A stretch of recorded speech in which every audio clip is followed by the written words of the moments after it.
There is a war you are fighting every day, and the enemy is not your boss, not your family, not your past, not the system, and not your competitors. The enemy is you, not the version of you that dreams, the version of you that delays, the version of you that negotiates with your own potential, the version of you that knows what to do and still doesn't do it. That opponent is the most dangerous one you will ever face, because you cannot escape him. You can change cities, change jobs, change friends, and start over 1,000 times, but you will still wake up inside the same mind. And that mind has two voices competing for control. One voice wants the highest version of your life. It wants mastery, respect, freedom, and self-respect. It wants to build something real. It wants to become undeniable. The other voice wants comfort now. It wants relief. It wants dopamine. It wants to avoid pain, uncertainty, rejection, and failure. It wants you safe. It wants you small. It wants you familiar. Most people think this is a motivation problem. It's not. It's a power problem. Because the comfort voice is not weak.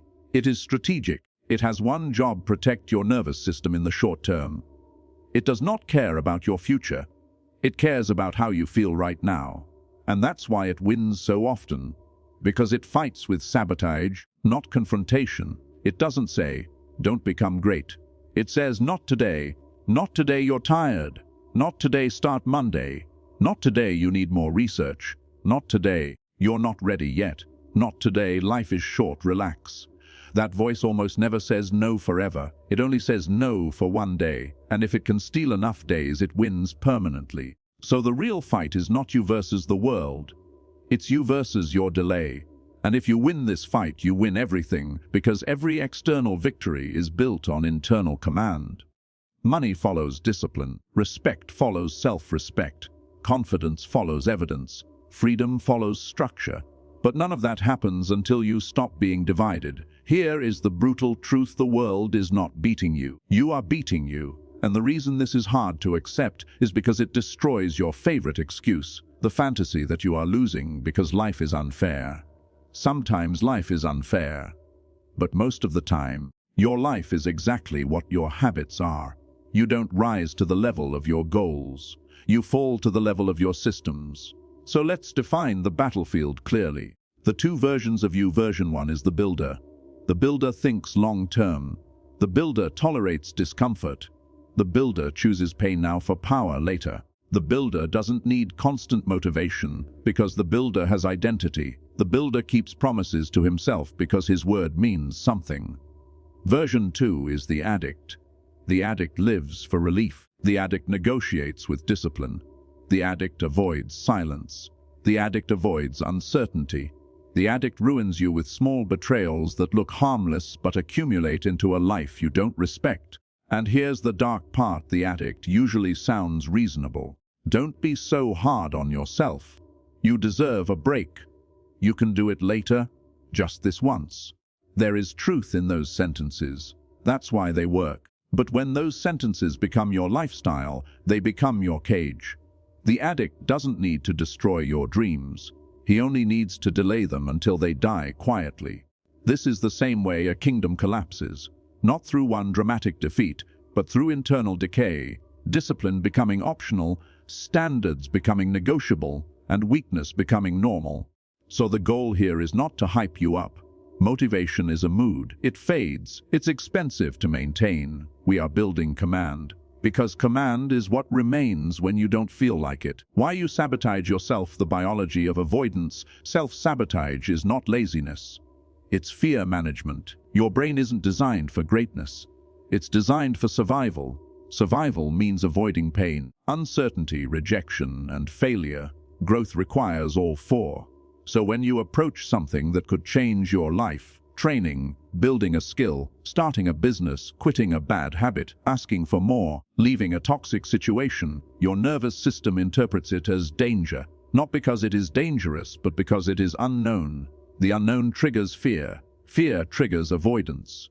Avoidance triggers relief. Relief triggers dopamine. That dopamine teaches your brain that delay equals safety. So you delay again and again until delay becomes your personality. And then the most poisonous belief arrives. The one that kills dreams more effectively than failure ever could. I have time. Time is the drug the addict uses to keep you asleep. Later is the tranquilizer. And most people don't fail loudly. They decay quietly with later still in their mouth. Title: You vs you, win Tesh's fight, and you win ing. If part 1 exposed the war, part 2 exposes the weapons. Because your lower self is not random, it is patterned, it uses the same tactics again and again. And the reason it keeps winning is because you keep treating the fight like it's emotional. This isn't an emotional fight. It's an identity fight. Your lower self doesn't need to defeat your ambition. It only needs to delay your behavior long enough for ambition to turn into fantasy. And it has 5 weapons that work on almost everyone. Weapon 1. The reasonable excuse. Your lower self rarely speaks like a villain. It speaks like a friend. It hides inside logic. I'll start when I have more time. I need more research. I'm not ready yet. It's not the right moment. I have too much going on. These sentences sound responsible. They feel mature. But here is the truth. You will never feel ready for something that changes your identity. If the action threatens the old version of you, your mind will always create a reasonable reason to delay it. So the cure isn't to defeat the excuse. The cure is to recognize the pattern. If you hear the same excuse more than twice, it's not reason, it's strategy. Weapon 2. The comfort bribe. Your lower self is a negotiator. It offers you a deal. Give me comfort now, and I'll give you discipline later. A later is the bribe. Comfort is immediate. Consequences are delayed. That's why the bribe works. One more episode, one more scroll, one more snack. Just this once. Start tomorrow. None of these decisions destroy you alone. That is why they are dangerous. They destroy you through accumulation. The lower self doesn't need to ruin you in one day. It only needs to keep you repeating the same compromise until it becomes normal. Weapon 3. The identity rewrite. This is the deepest weapon. Your lower self doesn't only delay actions, it rewrites who you believe you are. I'm just not disciplined. I'm not consistent. I'm not a morning person. I can't focus. I've always been like this. These statements sound like self-awareness. They are identity cages. The moment you label yourself, you stop fighting.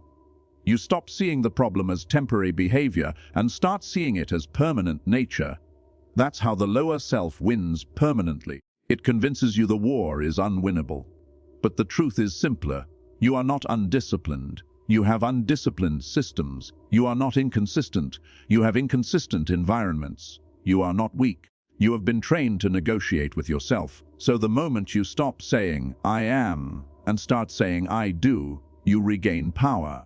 I am lazy becomes, I avoid discomfort. I am distracted becomes, I feed distraction. I am weak becomes, I break promises to myself. Behavior can change. Identity is harder. That's why the war is fought through language. Weapon 4. The false urgency. Your lower self loves emergencies because emergencies excuse you from long-term work.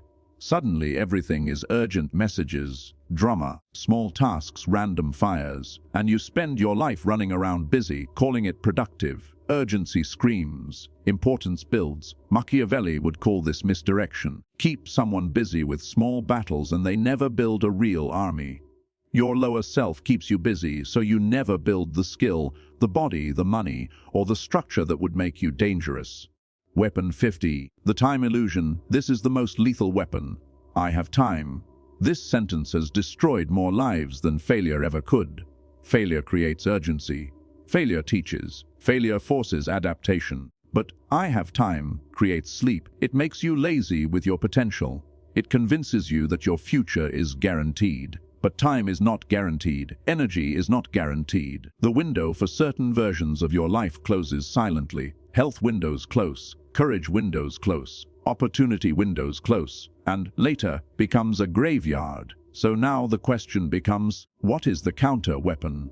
Here is the shift that changes everything. Stop treating discipline as emotion. Treat it as law. When discipline is emotional, it's optional. When discipline is law, it's automatic. A law doesn't care how you feel. A law doesn't negotiate. A law doesn't wait until Monday. A law executes. This is the moment you step out of the role of a negotiator and into the role of a ruler. Machiavelli would say a ruler must command himself before he commands others. If you cannot rule your impulses, you will always be ruled by something else.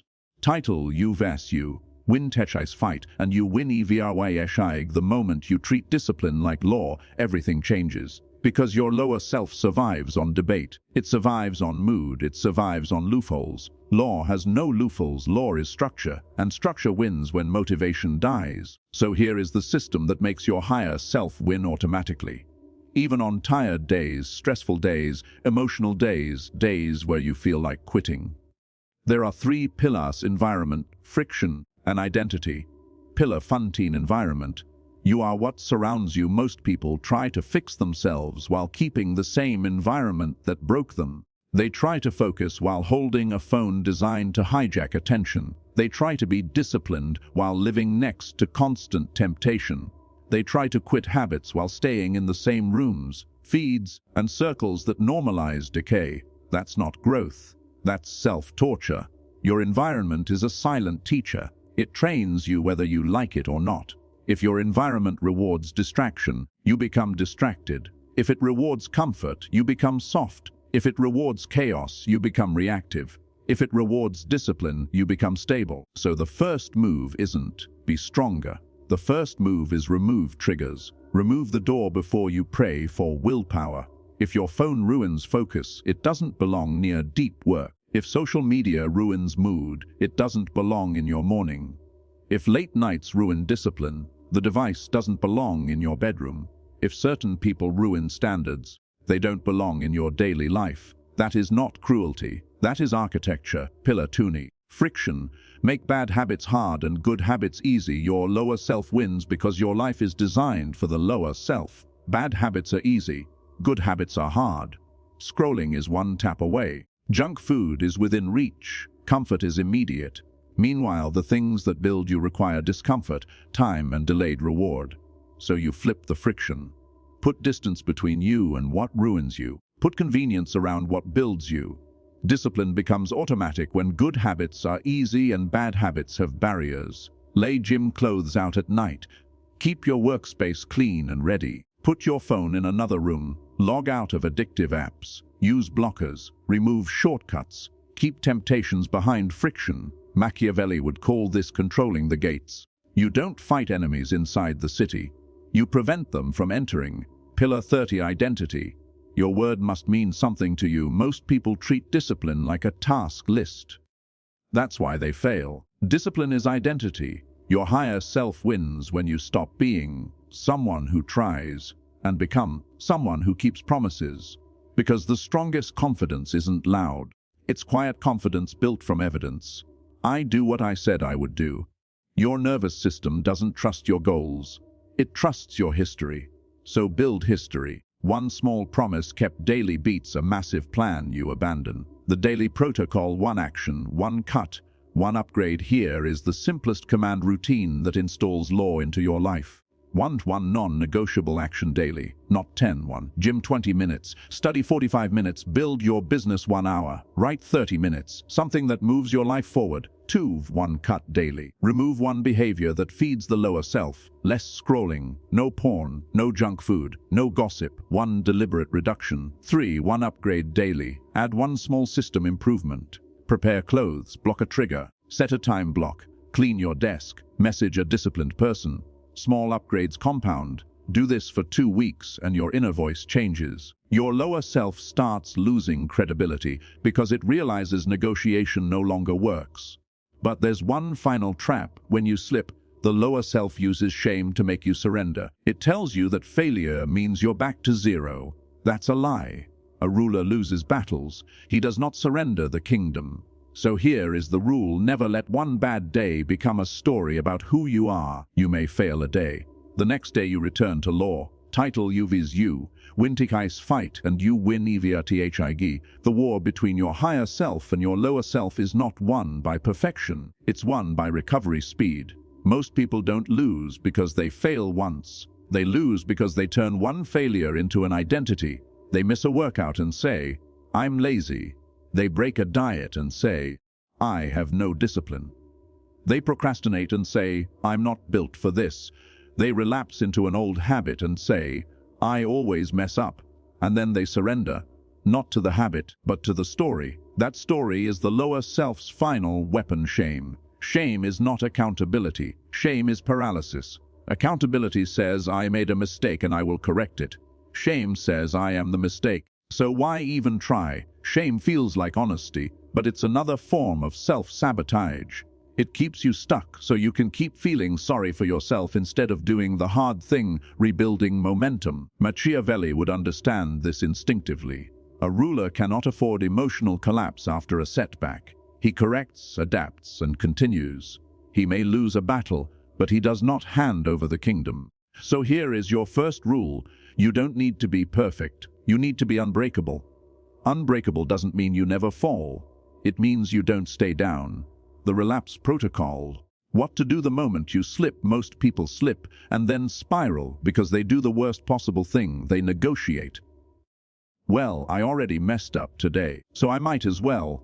That sentence is the gateway to ruin. So here is your relapse protocol. Simple, mechanical, emotion-free. When to interrupt immediately. The moment you notice you slipped, stop the behavior as soon as you can. Don't wait until tomorrow. Don't let it become a full day of collapse. 2.